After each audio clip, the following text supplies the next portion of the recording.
কোন মানুষ যদি আগুনের কাছে কোনোদিন না যেয়ে থাকে, কোন মানুষ যদি বড় আকারের কোন বয়লার দেখে না থাকে যেখানে লোহা গরম করা, লোহাকে পানির মতো পাতলা করা হয়, কোন লাখ যদি না কিরকম ভাবে ইটা খোলার আগুন যদি কোনো মানুষ না দেখে থাকে, ওই যে আমাদের যে উকের আর হয় নাকি বলেন, এর ভিতরে যে কি পরিমাণের আগুনের যে দৌড়াদৌড়ি, আগুনের যে পাওয়ার, আগুনের যে তাপ,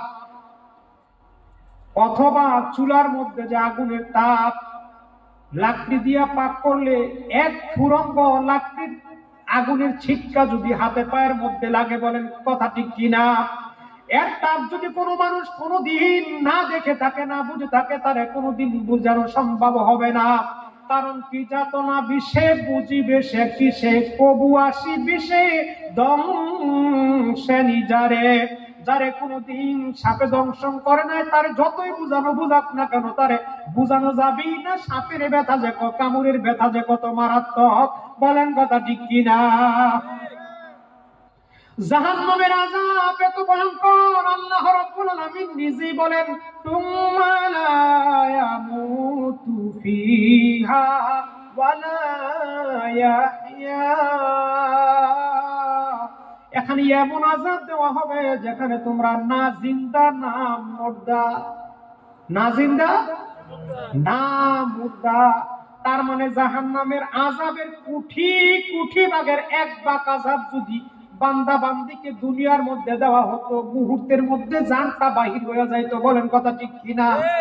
জাহান্নামের মধ্যে বান্দারে ফালানো হবে, জাহান্নামের পরিয়া সারখার হয়ে যাবে, আংরা হয়ে যাবে, আন্ডার হয়ে যাবে। কিন্তু দুঃখ আর পরিতাপের বিষয় হলো তার শরীর থেকে রূহ বের হবে না, বলেন কথা ঠিক কিনা? উদাহরণস্বরূপ কোন দুনিয়ার মধ্যে অনেকে শোনেন অমুক জায়গায় আগুন লেগেছে, অমুক জায়গায় আগুন লেগেছে, শুনছেন কিনা কোনদিন? কোন মানুষের, কিছু মানুষ মারা গেছে, দগ্ধ হয়ে গেছে, ছাই হয়ে গেছে, ছাই হওয়ার আগেই কিন্তু প্রাণ পাখিটা বের হয়ে গেছে, বলেন কথা ঠিক কিনা? সম্মানিত হাজিরিন, কিছু কিছু লোক অগ্নিদগ্ধ হওয়ার পর বেঁচে থাকে। পত্রিকার মধ্যে আসছে কিছু সংখ্যক লোক মৃত্যুর সাথে পাঞ্জা লড়ছে, নাউজুবিল্লাহ বলেন। এরকম ভাবে পত্রিকাতে আসে কিছু লোকের শরীরের 60%, 80%, 90% পুড়িয়া গেছে। হ্যাঁ, লোকটারে চিনাও যায় না। কিছু চেনা যায়, এমন মানুষ যদি তাকে দেখে পুড়িয়া গেছে, কলা পাতার মধ্যে শোয়ানো আছে বা পলিথিনের মধ্যে শোয়ানো আছে, শরীরটা পুরাটা মলম দিয়ে বাড়ানো আছে, কিন্তু শ্বাস